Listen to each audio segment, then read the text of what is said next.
Então, primeira coisa, o que é neurociência, tá? Então, a neurociência é a ciência que vai estudar o funcionamento do cérebro, tá? Simplificando tudo aqui para facilitar a vida de vocês. Neurociência estuda o funcionamento do cérebro, tá? Vamos lá. Dentro da neurociência, a gente vai ter um ramo da neurociência, que é a neurociência da aprendizagem. Ou seja, ela estuda os mecanismos cerebrais do aprendizado. Então, os neurocientistas, que são aquelas pessoas que passam a vida inteira deles dentro de um laboratório pesquisando como é que o cérebro humano aprende.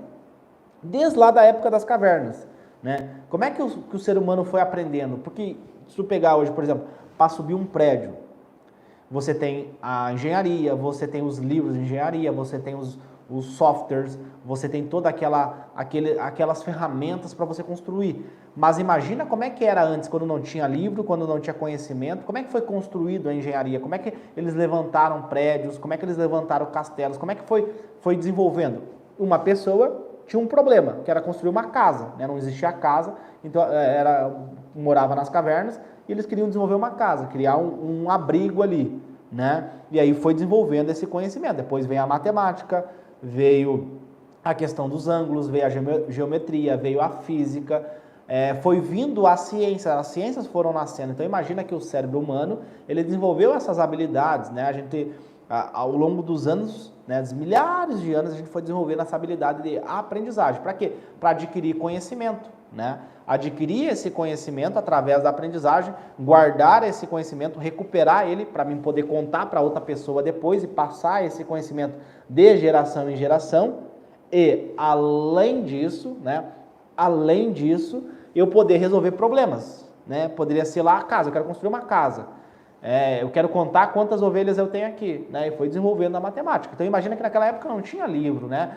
Não tinha o Google, não tinha um professor para te ensinar.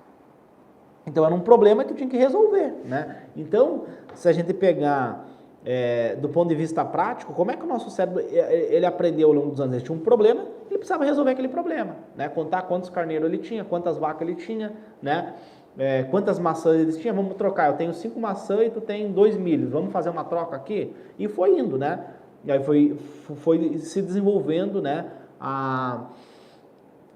O conhecimento, a aprendizagem, tá? Então, por exemplo, neurociência, então, é quando eu quero saber, né? Então, qual que é o veículo para mim aprender, né? Será que é ver videoaula? Será que é praticar? Será que é fazer mapas mentais, né? Então, por exemplo, tem esse artigo aqui científico que ele tentou responder essa dúvida aqui, né? Então, ele pegou, fez um estudo de neuroimagem no cérebro, né? Então, eles fizeram um estudo de neuroimagem e buscaram entender qual que é a melhor técnica de aprendizagem, como é que o cérebro aprende mais, né? Então, a gente pega um grupo de pessoas, divide esse grupo de pessoas, um vê videoaula, o outro pratica, o outro faz questões, o outro faz prova, e compara deles qual que passa em medicina, por exemplo, né? E a gente vai vendo, do ponto de vista científico, o que funciona e o que não funciona, tá? Por exemplo, vamos pegar o modelo educacional do Brasil, tá? Só para dar um exemplo aqui. Cientificamente falando, você vê videoaula, a tua taxa de retenção é 5%. Então, você reteve, você guardou aquele conhecimento da videoaula só 5%. O resto foi fora, né? E assim, não é o que eu estou falando, é científico isso. Então, imagina aquele cara que quer passar em medicina, fica 3 anos fazendo cursinho. O cara entra no cursinho 8 horas da manhã e sai às 6 da tarde. Então, imagina que a taxa de retenção desse indivíduo é muito baixa, né? E assim, não é o que eu estou falando, é neurociência, né? Comparou o grupo A com o grupo B. Aí vamos ver o que funciona mais, né?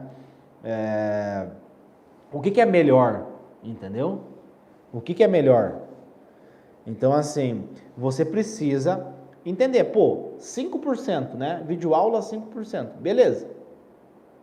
Será que não tem algo mais efetivo? Porque eu sempre dou o exemplo, quando eu vou explicar, né, a neurociência, eu sempre dou o exemplo do transporte, né? Então, tinha o cavalo era o transporte que tinha, né? O cavalo é mais rápido do que a pé, sair do ponto A e chegar no ponto B. Depois os caras pensaram, será que eu não consigo criar um carro, né? Um automóvel? Aí criaram lá o primeiro automóvel. Depois veio o trem, né? Não sei se o carro veio antes ou o trem, quem veio antes, tá? Mas enfim.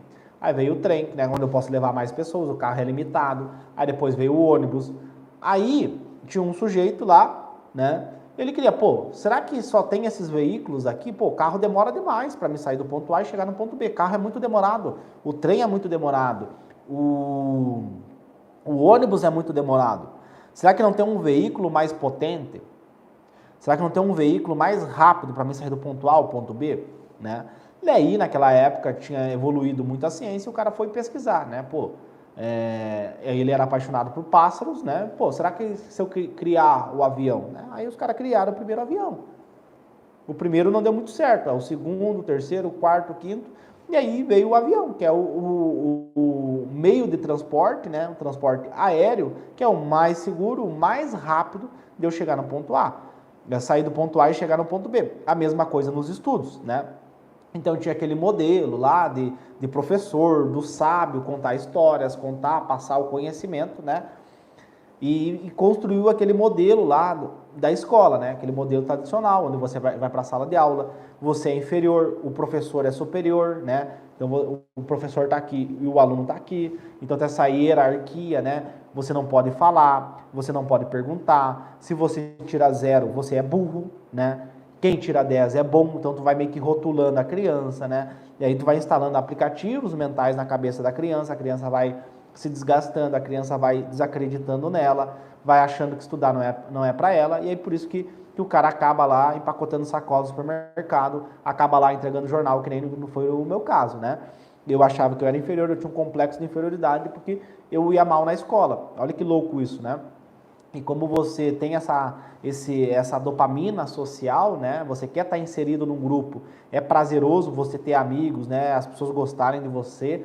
Então meio que tu vai se atrofiando. Pô, sou incapaz, sou inseguro, né? Eu já escutei isso de alunos meus que foram aprovados em medicina, que eles tinham esse mesmo sentimento que eu, né?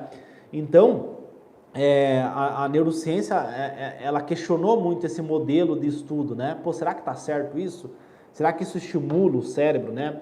Se tu fizer um estudo de neuroimagem, será que isso é benéfico? Será que não? Entendeu? E aí foi desenvolvendo a neurociência da aprendizagem, né? Então, ela foi evoluindo. O americano, ele aplicou muito rápido isso, né? No Brasil, a gente vê que a escola é igual, né? O modelo educacional é igual lá do século passado, não mudou nada. E a gente vê, por exemplo, as grandes universidades nos Estados Unidos, elas usam um modelo de educação totalmente diferente do nosso. Às vezes o pessoal associa muito isso a dinheiro, né? Ah, porque eles têm dinheiro. Não, mas tá aí o conhecimento, né? Esse conhecimento é fácil acesso hoje, o conhecimento científico, ele tem, a gente consegue ter mais acesso a ele, né? E foi isso que eu fiz. Então, como eu sabia inglês, eu fui pesquisar o que os melhores do mundo fazem, como que eles estudam, como é que eles aplicam, né, para aprender. Tem, por exemplo, nos Estados Unidos é o MCAT, que é a prova lá para tu entrar no medical school, né? Entrar na escola de medicina lá. Lá é um pouquinho diferente. E tipo assim, eu fui ver quem que é aprovado lá, o que os caras fazem, qual que é a estratégia deles. Eu vi que tava tudo errado o que eu fazia no Brasil, né? E aí a neurociência, ela me abriu, ela mostrou para mim o que eu tinha que fazer, como que eu tinha que fazer, o que eu estava fazendo errado, né? Então, por exemplo, entender o papel das emoções, né? Então a neurociência vai estudar o papel das emoções no processo de aprendizagem, no processo de memorização. Aí tu começa a entender que se você desregula as tuas emoções, você não aprende, você não memoriza. Logo, a minha prioridade não é física, não é matemática, a minha prioridade é as minhas emoções. Se eu tiver as emoções reguladas, eu vou ter saúde mental, né? Saúde mental é você ter a plenitude das tuas funções cognitivas, ou seja, atenção, foco, memória, tomada de decisão, raciocínio lógico. Tudo isso são funções executivas que o nosso córtex pré-frontal faz, que é uma estrutura extremamente sofisticada. E aí, o que acontece? Quando você começa a entender a neurociência, que nem, por exemplo, um paciente que tem uma doença, né?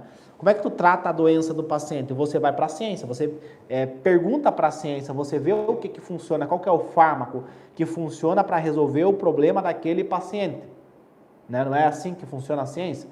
Então eu vou ver qual que é o medicamento que vai resolver o problema do meu paciente. Beleza. Aí tu vai ver lá qual que é o artigo. Tem um artigo científico comparando o medicamento A, o medicamento B e o medicamento C. Aí eu vou comparar eles, fazer um estudo duplo cego. Aí eu vou ver qual que é o medicamento que funciona mais, né? E aí eu vou ver o artigo, eu vou prescrever para aquele meu paciente qual que é o medicamento que mais funciona para ele. É a mesma coisa nos estudos, eu vou prescrever para o meu aluno qual que é a melhor técnica de aprendizagem, o que ele tem que fazer na rotina de estudo dele, né? Como que ele cria uma estratégia de estudo interessante. E aí é louco isso, por quê? Porque aquela pessoa que era considerado burro na escola começa a passar em medicina em 60 dias. O vestibular mais concorrido começa a passar em medicina com meses de estudo, né, com ciclos de 60 dias em menos de um ano. Aí aquele aluno que era considerado burro na escola, hoje ele está na medicina, que foi o meu caso. Hoje eu estou no 4º ano de medicina, faço medicina de graça,